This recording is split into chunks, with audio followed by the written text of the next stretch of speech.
हवा से पानी आएगा। सुना तुम लोगों ने? ये पागल अब हवा निचोड़कर पानी निकालेगा। ओए रामू, कब तक ये कूड़ा बटोरता रहेगा? तेरे बच्चे भूखे हैं, बीवी के तन पे कपड़ा नहीं। अंगूठा लगा दे कागज पे, वरना जमीन भी जाएगी और जान भी। नियत साफ हो तो पत्थर से भी पानी निकलता है, ये तो फिर भी मिट्टी है। आज फैसला होगा। चुप कर पाखंडी, तेरी वजह से हमारे बच्चे प्यासे मर रहे हैं। तूने गांव पर श्राप लगाया है, जला दो इस ढांचे को। क्या प्लास्टिक की टूटी बोतलों से बंजर जमीन पर सोना उगाया जा सकता है? अगर आपको यकीन नहीं होता तो अपनी कुर्सी की पेटी बांध लीजिए, क्योंकि अगले कुछ मिनटों में आपकी सोच बदलने वाली है और आपकी आंखों से गर्व के आंसू छलकने वाले हैं। चलिए चलते हैं उस गांव में जहां मौत नाच रही थी। महाराष्ट्र का एक छोटा सा गांव था विधुना, जहां पिछले 3 साल से बारिश की एक बूंद नहीं गिरी थी। धरती का सीना फटकर चौड़ा हो गया था।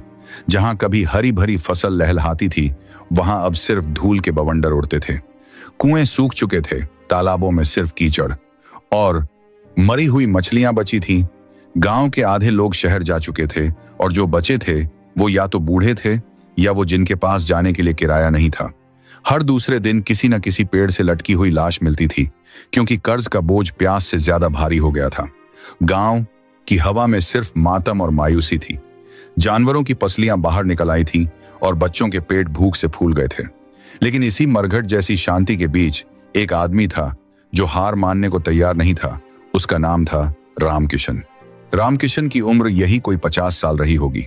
चेहरे पर झुर्रियां थीं जो समय से पहले आ गई थीं, और शरीर ऐसा जैसे हड्डियों पर सिर्फ चमड़ी मढ़ दी गई हो।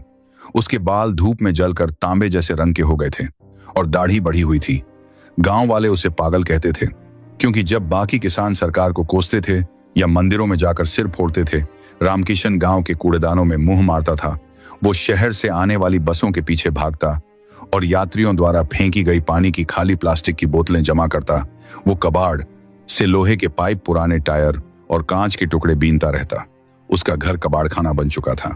उसकी पत्नी सुमित्रा अक्सर रोती थी कि खाने को दाना नहीं है और यह आदमी घर में कचरा भर रहा है।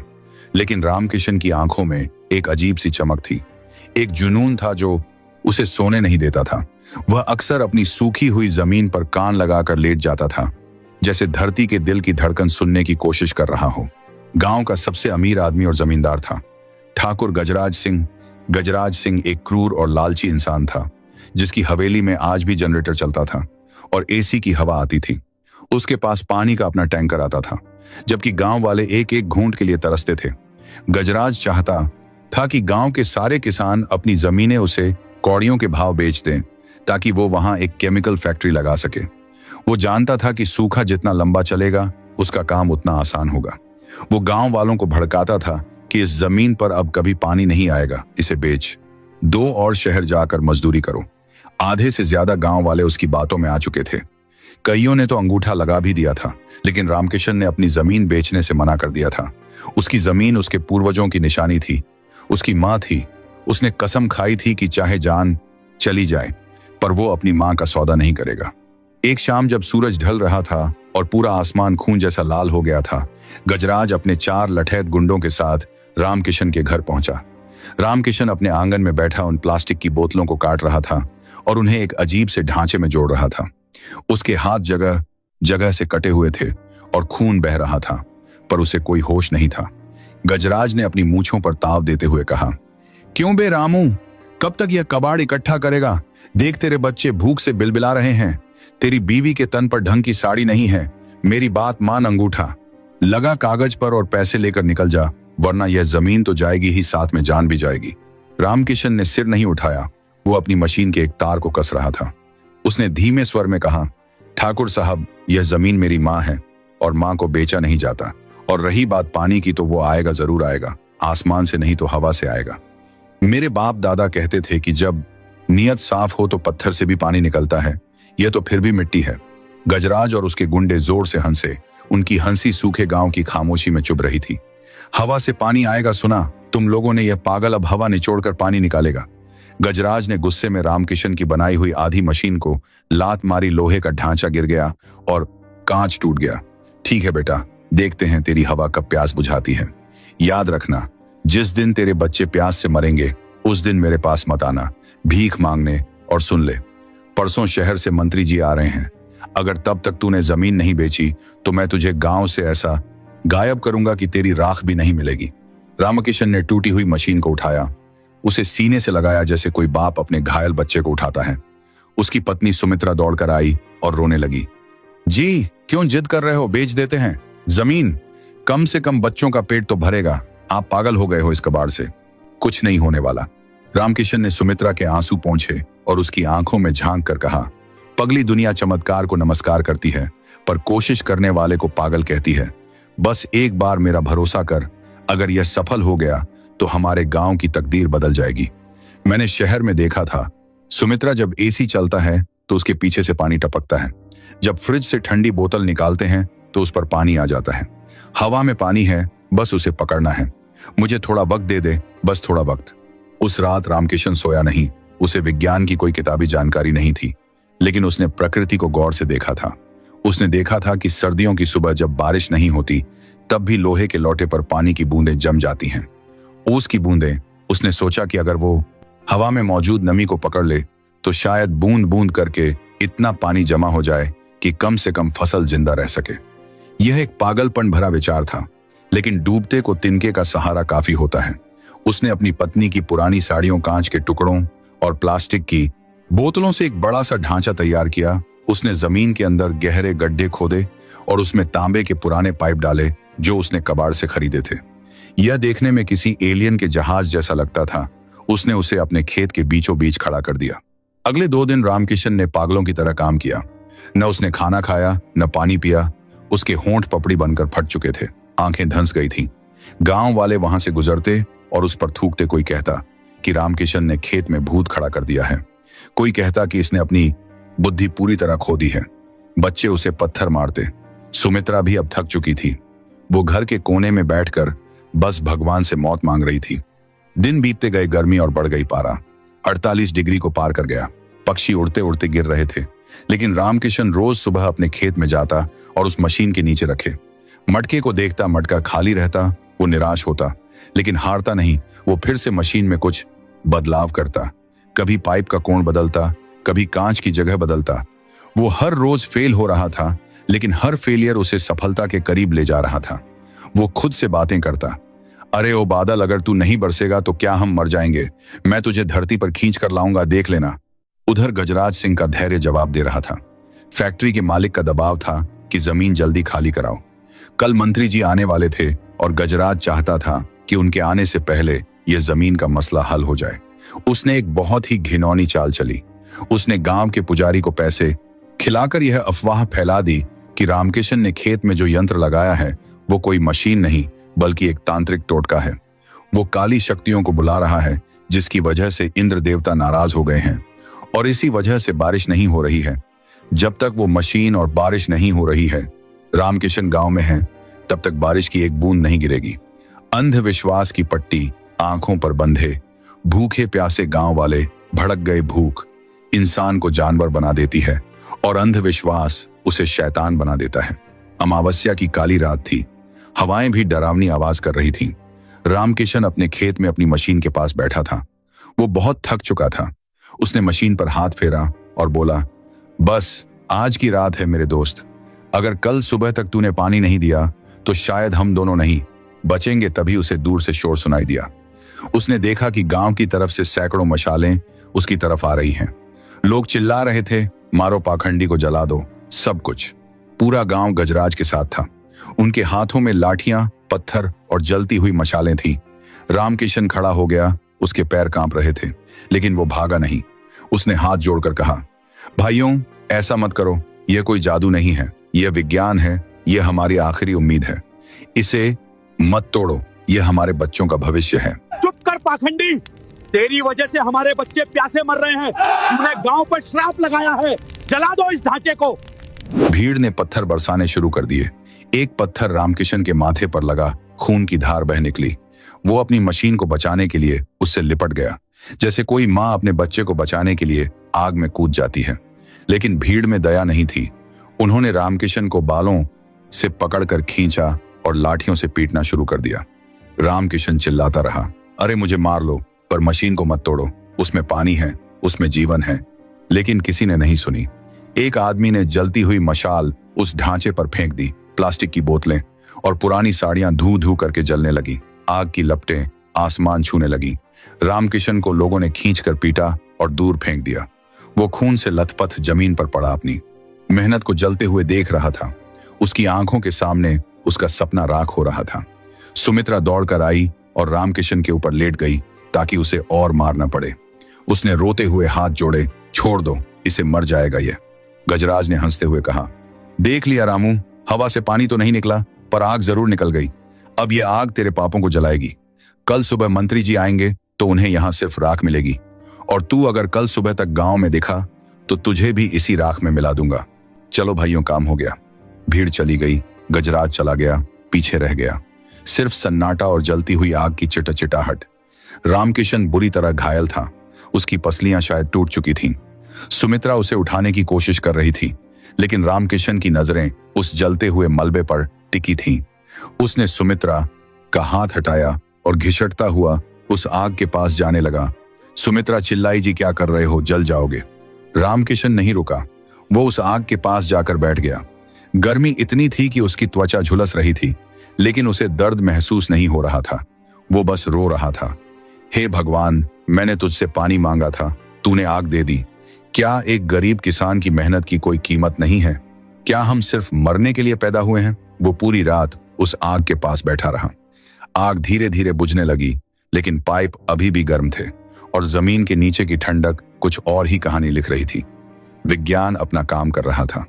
आग की भीषण गर्मी ने ऊपर की हवा को बहुत गर्म कर दिया था, और तांबे के पाइप जो जमीन के अंदर थे वो ठंडे थे। तापमान का यह अंतर कंडेंसेशन यानी संघनन की प्रक्रिया को कई गुना तेज कर रहा था। जो काम हफ्तों में होना था, वो उस आग की वजह से कुछ घंटों में हो रहा था। कुदरत का खेल देखिए, जिसने मारने के लिए आग लगाई, उसी आग ने जीवन पैदा कर दिया। अगली सुबह सूरज निकला, लेकिन यह सुबह रोज जैसी नहीं थी। गांव के बाहर गाड़ियों का काफिला रुका। बड़ी बड़ी लाल बत्ती वाली गाड़ियां थीं। धूल का गुबार उड़ाते हुए एसयूवी गाड़ियां गांव में दाखिल हुईं। इनमें कृषि मंत्री और देश के बड़े कृषि वैज्ञानिक बैठे थे, यह देखने की सूखा कितना भयंकर है और क्या गांव को खाली करा देना चाहिए। गजराज सिंह ने अपने सबसे अच्छे सफेद कपड़े पहने थे और फूलों का हार लेकर मंत्री जी के स्वागत के लिए खड़ा था। मंत्री जी, आइए आइए, देखिए हमारे गांव का हाल सब सूखा है। यहाँ अब कोई फसल नहीं हो सकती। हमें फैक्ट्री लगाने की अनुमति दे दीजिए ताकि लोगों को रोजगार मिले। गजराज ने मक्खन लगाते हुए कहा और मंत्री जी को उस रास्ते पर ले जाने लगा जो रामकिशन के खेत से दूर जाता था। लेकिन किस्मत को कुछ और ही मंजूर था। काफिले के साथ आए एक वरिष्ठ वैज्ञानिक डॉ भटनागर की नजर दूर उठते हुए धुएं पर पड़ी। उन्होंने ड्राइवर को गाड़ी रोकने का इशारा किया और बोले, मंत्री जी, वहां आग लगी थी, शायद हमें वहां चलकर देखना चाहिए, नुकसान ज्यादा हो सकता है। गजराज घबरा गया, अरे नहीं नहीं साहब, वहां तो एक पागल रहता है, उसने कूड़ा जलाया होगा, वहां जाने का कोई फायदा नहीं। लेकिन मंत्री जी ने जिद की और पूरा काफिला रामकिशन के खेत की तरफ मुड़ गया। जब गाड़ियां वहां पहुंची तो नजारा देखकर सबके रोंगटे खड़े हो गए। खेत काला पड़ चुका था, राख का ढेर पड़ा था। रामकिशन वहीं राख के पास बेहोश पड़ा था। उसका शरीर सूज गया था, मक्खियां भिन भिना रही थी। मंत्री जी ने तुरंत डॉक्टर को बुलाया, लेकिन डॉ भटनागर की नजर उस राख के ढेर के बीचों बीच पड़ी। वो ठिठक गए। उन्होंने अपना चश्मा उतारा, साफ किया और फिर से देखा। राख के ढेर के नीचे से कुछ चमक रहा था, कुछ हरा सा। डॉ भटनागर दौड़कर वहां गए और घुटनों के बल बैठ गए। उन्होंने राख हटाई और चिल्लाए, अरे पानी लाओ, पानी नहीं, नहीं पीने का नहीं, यहां देखो। मंत्री जी और बाकी लोग वहां पहुंचे और जो उन्होंने देखा उस पर विश्वास करना मुश्किल था। उस जले हुए ढांचे के नीचे जहां तांबे के पाइप जमीन से बाहर आ रहे थे, वहां की मिट्टी गीली थी, कीचड़ बन चुका था और उस कीचड़ में से ज्वार के छोटे छोटे हरे अंकुर फूट रहे थे। जहां पूरा गांव रेगिस्तान बना था, वहां उस 10 फीट के दायरे में जीवन मुस्कुरा रहा था। पाइप के मुंह से अभी भी पानी की एक एक बूंद टपक रही थी, टप टप। यह कैसे संभव है? एक जूनियर वैज्ञानिक ने झुककर मिट्टी को छूते हुए कहा, यहां तो पानी है, इतना पानी कहां से आया?